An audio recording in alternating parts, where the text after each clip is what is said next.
Selamat siang, gimana kabar kalian? Saya berharap kabar kalian masih tetap sehat dan tentunya masih semangat dalam melakukan proses pembelajaran. Nah, untuk yang jam kedua kita akan belajar IPS ya, mata pelajarannya IPS. Minggu kemarin kita sudah belajar tentang perdagangan internasional. Nah, sampai sekarang nggak ada yang bertanya tentang perdagangan internasional. Saya berharap kalian sudah paham ya, itu di LKS kalian di halaman yang pertama depan sendiri itu sudah ada. Nah, untuk hari ini nanti kita akan belajar tentang ini sesuai dengan judul pengembangan ekonomi untuk meningkatkan kesejahteraan masyarakat. Sebelum saya melanjutkan ke materi, saya mengingatkan ke kalian yang belum absen, tolong segera absen, karena absen nanti kalau sudah jam 11.50 absen sudah tidak bisa dibuka lagi. Kalau ada kendala paketan atau paketannya cuma untuk chat doang, bisa konfirmasi kepada saya gitu ya. Nah, yang sudah punya LKS itu bisa dibuka LKS-nya di halaman 16 ya. Di dalam 16 itu subtopiknya tentang pengembangan pengembangan ekonomi untuk meningkatkan kesejahteraan masyarakat. Nah, kenapa sih kita kok harus belajar tentang pengembangan ekonomi untuk meningkatkan kesejahteraan masyarakat ini? Nanti kita belajar tentang pengertian ekonomi kreatif. Jadi nanti di sini kita akan membahas tentang ekonomi kreatif. Terus pentingnya pengembangan ekonomi kreatif itu apa? Manfaat dari ekonomi kreatif itu apa ya? Terus cara pengembangan ekonomi kreatifnya itu seperti apa, dan nanti juga bagaimana perkembangan ekonomi kreatif yang ada di Indonesia, seperti itu ya. Sebelumnya saya mau bertanya dulu, menurut kalian ada yang tahu nggak tentang tentang ekonomi kreatif itu apa? Di sini di buku kalian itu kan sudah dijelaskan kalau pengertian ekonomi kreatif menurut John Hongkis ya. Jadi ekonomi kreatif di sini itu the creative of value as a result of idea. Maksudnya apa sih? Maksudnya di sini itu kegiatan ekonomi kreatif merupakan kegiatan ekonomi dengan input dan output berupa gagasan. Tapi di sini saya mengartikan kalau ekonomi kreatif itu sebuah konsep di era ekonomi baru yang mengidentifikasikan informasi dan kreatif dengan mengandalkan ide dan pengetahuan dari sumber daya manusia sebagai produksi yang utama. Di sini kan dikatakan kreatif, jadi kita harus mempunyai ide-ide baru sehingga nanti akan menghasilkan output yang berupa baru juga. Outputnya nanti memiliki gagasan yang baru, namanya juga kreatif, jadi kita harus mempunyai ide-ide yang baru seperti itu. Nah, dalam ekonomi kreatif di sini juga didukung dengan 14 sektor. Sektornya apa saja? Mari kita lihat di slide selanjutnya.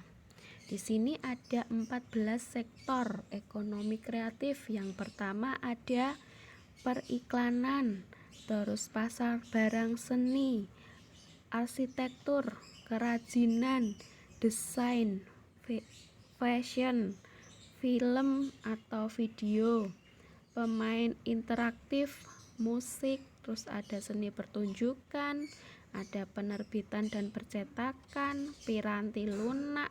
yang ke-13 ada televisi dan radio, dan yang terakhir ada riset dan pengembangan. Nah, untuk periklanan sendiri ini tuh yang kegiatan yang seperti apa?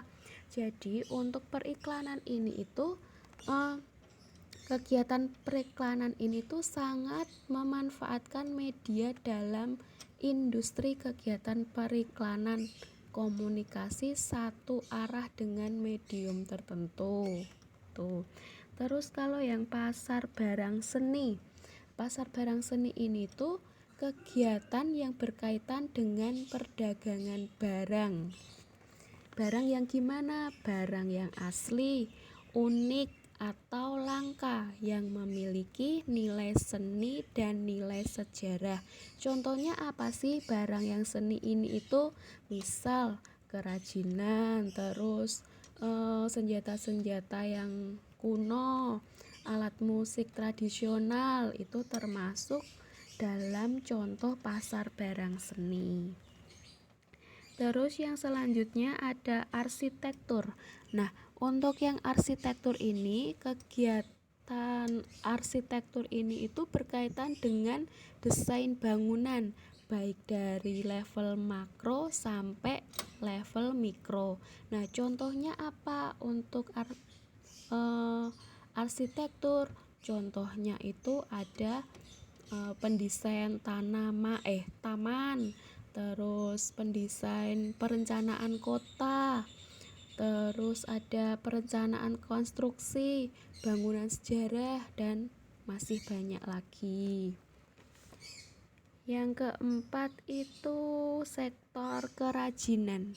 Untuk sektor kerajinan ini, kegiatan kerajinan ini tuh berkaitan dengan kreasi, produksi, dan distribusi produk yang dibuat atau dihasilkan oleh pengrajin.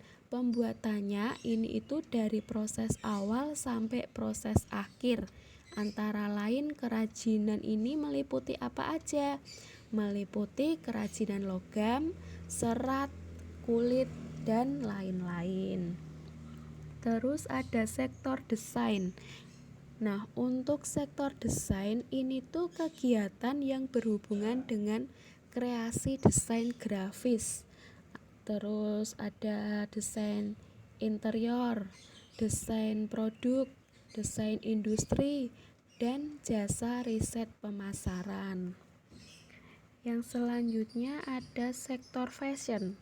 Lah, untuk sektor fashion ini tuh berkaitan dengan kreasi desain pakaian. Namanya juga fashion, pastikan berhubungan dengan pakaian, penampilan, terus sepatu, aksesoris gitu.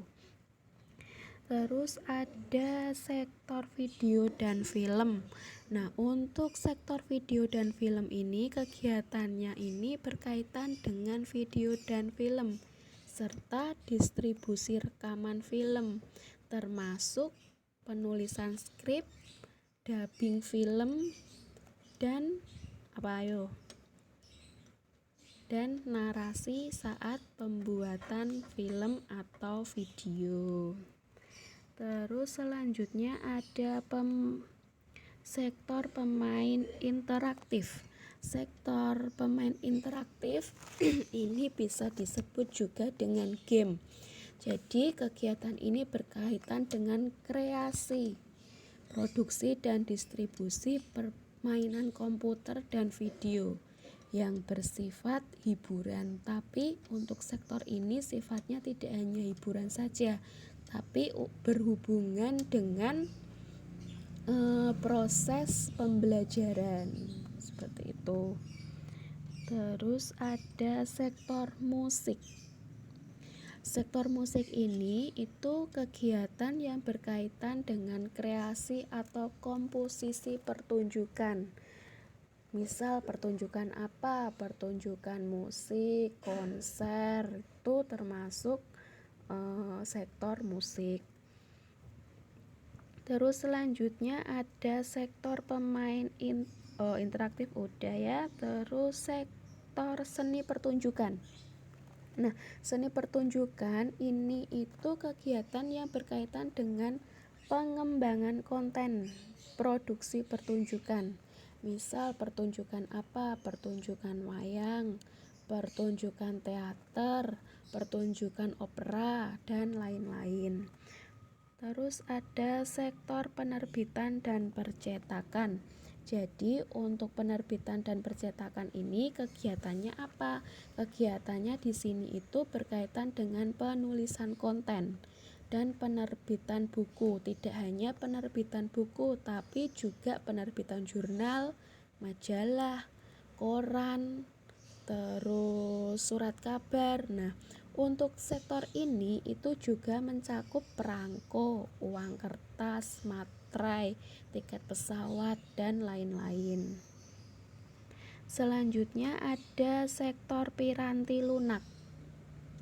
Sektor piranti lunak di sini juga disebut layanan komputer. Nah, untuk kegiatan ini itu berkaitan dengan pengembangan teknologi informasi, termasuk layanan jasa komputer, pengelolaan data, terus pengembangan database. Selanjutnya ada sektor televisi dan radio. Nah, untuk sektor televisi dan radio ini itu kegiatannya berkaitan dengan kreasi produksi dan pengemasan acara televisi seperti games, kuis, show, dan lain-lain. Terus untuk yang terakhir itu ada sektor riset dan pengembangan. Nah, untuk riset dan pengembangan ini tuh kegiatannya itu berkaitan dengan usaha inovasi yang menawarkan ilmu penemuan dan teknologi dalam mengambil manfaat terapan dari ilmu dan teknologi yang digunakan untuk memperbaiki produk dan kreasi produk. Jadi untuk riset pembangunan ini tuh kegiatannya itu menemukan inovasi baru dan menambah ilmu penemuan baru dari teknologi yang digunakan untuk apa? Untuk memperbaiki produk. Itu 14 sektor yang ada dalam ekonomi kreatif. Tidak hanya itu saja, di sini ekonomi kreatif juga memiliki manfaat. Manfaatnya apa sih? Dalam ekonomi kreatif manfaatnya itu ada, nah ini ada 1, 2, 3, 4, 5, 6, 7. Nah, ada 7 manfaat dari ekonomi kreatif. Yang pertama ada munculnya bisnis startup. Nah, untuk munculnya bisnis startup ini itu gini, kan tren dan gaya hidup yang kita kenal saat ini itu merupakan dampak dari perkembangan teknologi yang telah berperan penting dalam kehidupan sosial masyarakat selama ini. Dengan hadirnya teknologi ini nanti akan memberi kemudahan dalam mengakses atau memperoleh informasi secara cepat, sehingga manusia ini itu lebih cepat mengetahui perkembangan dunia atau kemajuan teknologi lain. Terus dengan adanya bisnis startup ini itu manusia-manusia yang bisa melihat masalah itu dari sudut yang berbeda, dan ditambah dengan adanya teknologi semakin mempermudah pengembangan solusi. Jadi di sini artinya munculnya bisnis startup ini tuh kan gaya hidup kita itu tergantung dengan teknologi yang sekarang. Seperti itu. Jadi manusia atau masyarakat di sini cepat menangkap informasi itu dari media sosial. Seperti itu. Terus ada percetakan inovasi. Nah, percetakan inovasi ini bandingkan dan lihatlah perkembangan industri bisnis yang ada saat ini dengan bisnis yang ada pada era 90-an. Jadi kalian bandingkan bisnis industri pada saat ini dengan bisnis industri di era 90-an. Nah, pada tahun 2005 sampai sekarang itu kita mengenal yang namanya teknologi internet. Nah, untuk teknologi internet ini itu memicu lahirnya teknologi dan inovasi yang lebih cepat, sehingga pada saat ini masyarakat ini menemukan informasi itu lebih cepat karena adanya internet tadi. Sekarang orang-orang untuk mencari informasi atau mencari berita sudah tidak lagi melalui media cetak, entah itu koran, majalah, terus di buku, tetapi masyarakat lebih sering mencari informasinya itu lewat media sosial atau melalui internet. Nah, di luar negeri fenomena percetakan inovasi ini itu berdampak berubah perilaku manusia setelah penerapan teknologi semakin sederhana, yaitu dengan cara dikemas dalam sebuah smartphone. Jadi sekarang semua orang sudah memiliki smartphone gitu ya. Tidak lagi kita mencari informasi melalui media cetak, tetapi dengan mudah kita mencari informasi melalui smartphone kita, karena smartphone kita ini difasilitasi dengan internet seperti itu. Terus bisnis menjadi lebih kompetitif. Nah, untuk bisnis menjadi lebih kompetitif ini, ketika pasar memiliki media yang sama dalam menjangkau masyarakat, yaitu teknologi, maka dengan ini akan menjadi magnet bagi pembisnis untuk menawarkan produknya kepada siapa? Kepada masyarakat, atau menawarkan produknya ini di pasar gitu. Untuk para pelaku bisnis ini tuh akan berlomba-lomba untuk menjadi market leader dengan menawarkan berbagai kelebihan produk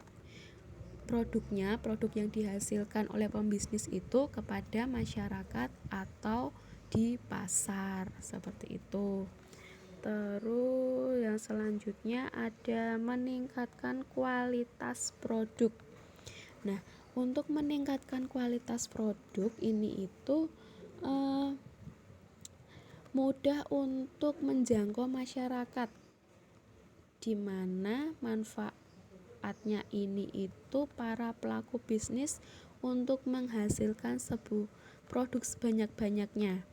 Peluang ini akan menimbulkan adanya persaingan bisnis untuk menjadi yang lebih baik dalam menghasilkan produk. Jadi gini, meningkatkan kualitas produk. Jadi untuk pembisnis 1 dan pembisnis 2 itu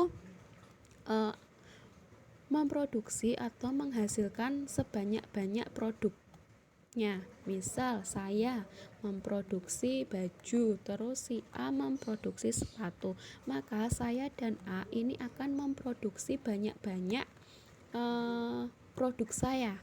Sehingga apa? Sehingga di sini nanti saya akan lebih mengunggulkan produk saya, sehingga nanti persaingan antara saya sama pembisnis si B ini itu semakin ketat, dan nanti akan menjadikan inovasi-inovasi baru bagi saya dan pembisnis si B gitu. Mudah nggak? Meningkatkan kualitas produk. Jadi si pembisnis A sama pembisnis B ini tuh saling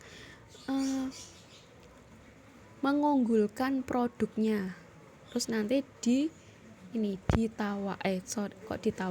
dipasarkan kepada masyarakat atau konsumen atau pasar gitu.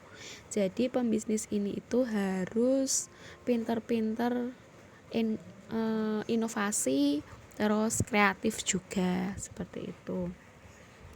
Terus membuka lapangan pekerjaan.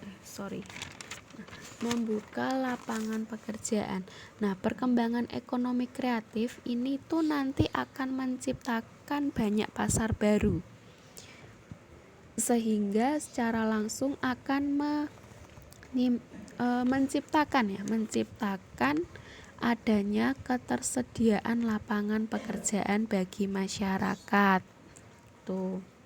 Dengan adanya lapangan pekerjaan yang meningkat, tentu akan berdampak pada berkurangnya tingkat kemiskinan dalam kehidupan sehari-hari. Terus manfaat yang terakhir itu pertumbuhan ekonomi. Nah, di Indonesia hingga tahun 2016 itu ada total pendapatan dari industri ekonomi kreatif mencapai 642 triliun. Namun dari sekian banyak industri kreatif ini tuh hanya 3 industri kreatif yang memberikan kontribusi paling besar. Industri apa aja yang berperan?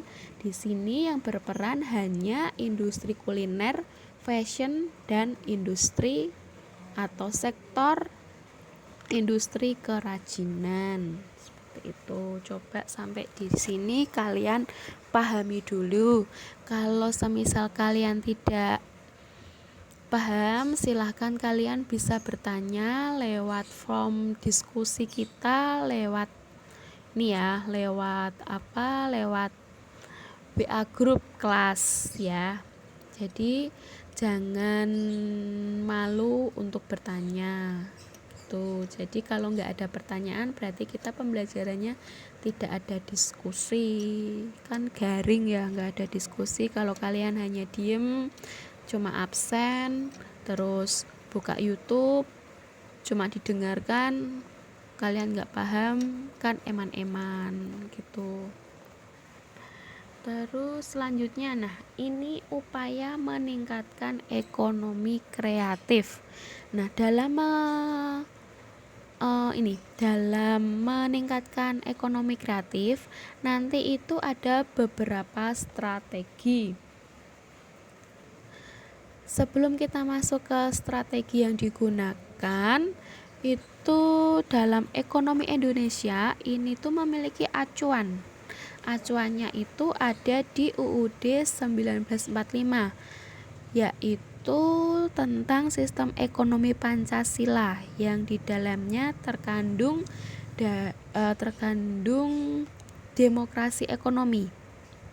Jadi sistem ekonomi Indonesia ini tuh diatur dalam UUD 1945 pasal 33 Pasal 33 ayat 1 yang berbunyi perekonomian disusun sebagai usaha bersama berdasarkan asas kekeluargaan. Itu ayat 1. Terus yang ayat 2 itu berbunyi tentang cabang-cabang produksi yang penting bagi negara yang menguasai hajat hidup orang banyak dikuasai oleh negara. Kalau yang pasal ketiga itu bunyinya bumi, air, dan kekayaan alam yang terkandung di dalamnya dikuasai oleh negara dan dipergunakan sebesar-besarnya untuk kemakmuran rakyat. Jadi di sini ekonomi Indonesia itu diatur oleh UUD 1945 pasal 33 ayat 1 sampai ayat yang ketiga dengan bunyi yang sudah saya bacakan tadi. Nah, untuk meningkatkan upaya kreatif maka kita memiliki strategi-strategi. Nah, strateginya apa aja? Itu ada 4 strategi. Yang pertama menyiapkan insentif, terus membuat roadmap industri kreatif membuat membuat program komprehensif. Terus yang terakhir itu memberikan perlindungan hukum bagi karya industri kreatif. Nah, untuk menyiapkan insentif ini itu digunakan untuk memacu pertumbuhan industri kreatif berbasis budaya. Kalau yang membuat roadmap industri kreatif ini tuh melibatkan berbagai pemerintah dan kalangan swasta. Kalau yang membuat program komprehensif itu digunakan untuk menggerakkan industri kreatif melalui pendidikan, pengembangan sumber daya manusia, desain, mutu, dan pengembangan pasar. Nah, untuk yang upaya yang terakhir itu kan memberikan perlindungan hukum bagi industri kreatif ya, sebagai memberikan hukum. Jadi di sini itu negara kita memberikan perlindungan bagi pembisnis. Contohnya itu contohnya apa ya?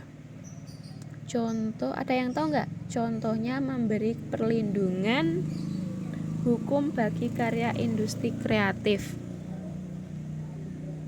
Contohnya yang dilindungi itu hak kekayaan intelektual atau HKI.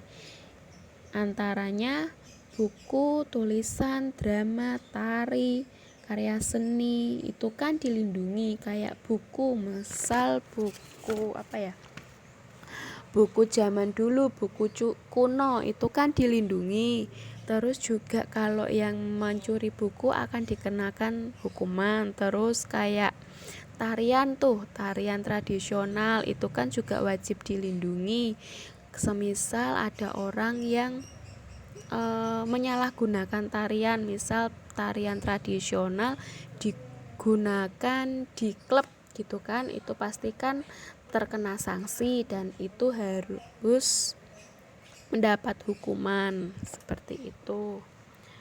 Itu untuk upaya meningkatkan ekonomi kreatif. Yang selanjutnya ini perkembangan ekonomi kreatif yang ada di Indonesia. Ekonomi kreatif di Indonesia ini tuh memberikan kontribusi yang cukup besar terhadap perekonomian nasional. Berdasarkan perhitungan statistik selama periode 2010 sampai 2013, ekonomi kreatif ini secara rata-rata menyumbang 7,8% terhadap PDB Indonesia. Nah, di sini itu nilai tambah ekonomi kreatif itu mencapai 641,8 triliun pada tahun 2013 dengan pertumbuhan sekitar 5,76%. Di tahun 2013 juga jumlah industri kreatif tercatat sebanyak 5,4 juta usaha yang menyerap angkatan kerja sebanyak 11,8 juta orang. Terus di tahun 2013 juga pertumbuhan tenaga kerja kreatif ini sebanyak 0,63%. Untuk PDB ekonomi kreatif disumbang sebagai dengan 3 sektor tadi. Ada sektor kuliner, mode, kerajinan, dan percetakan. Ada 4 sektor ya. Yang kuliner itu sebanyak 3,25%, yang mode ada 28,3%, kerajinan itu sebanyak 14,4%, dan penerbitan percetakan ada 8,11%. Nah, dari itu maka 90% ini menyerapkan tenaga kerja dalam industri kreatif. Jadi industri kreatif ada 3 sektor, ada mode, kuliner, dan kerajinan. Dengan berapa persen sudah tertera. Mode ada 23,33%, kulinernya itu 31,48%, dan kerajinannya sebanyak 26,2%. Setelah perkembangan ekonomi kreatif di Indonesia, maka ada pengembangan pusat keunggulan ekonomi untuk kesejahteraan masyarakat. Nah, keunggulannya ini itu dibagi menjadi 2, yaitu ada pusat keunggulan ekonomi dan pengaruh pusat keunggulan ekonomi. Kalau yang pusat keunggulan ekonomi di sini itu sudah kalian pelajari kan, yang di perdagangan internasional atau perdagangan antar negara. Perdagangan antar negara ini terjadi karena suatu negara memiliki produk yang lebih unggul dari negara lainnya yang terjadi akibat perbedaan sumber daya alam dan manusia. Contohnya apa? Semisal Indonesia membeli beras dari Vietnam karena penghasilan Indonesia sekarang ini itu masih belum dapat mencukupi kebutuhannya, seperti itu. Nah, untuk pengembangan pusat keunggulan ekonomi di seluruh Indonesia ini itu ada beberapa, itu yang ada di buku kalian di halaman 20 itu ada beberapa impor ya, ada beberapa impor yang masuk ke Indonesia. Itu ada A sampai G. Ada A sampai G. Yang pertama ada PT Freeport Indonesia, itu yang ada di Papua. Jadi di Papua ini itu sangat kaya dengan hasil tambang berupa emas dan tembaga, sehingga Indonesia ini melakukan melakukan impor emas dan tambang di Papua gitu. Terus bukan di Papua saja, juga di Maluku. Nah, Maluku ini itu kaya akan nikelnya. Jadi Indonesia juga mengimpor nikel dari Maluku. Terus ada Nusa Tenggara. Nah, untuk Nusa Tenggara ini itu terdiri dari pulau vulkanik dan rangkaian berumput karang yang terbesar di sepanjang lautan. Jadi kalau ingin mengimpor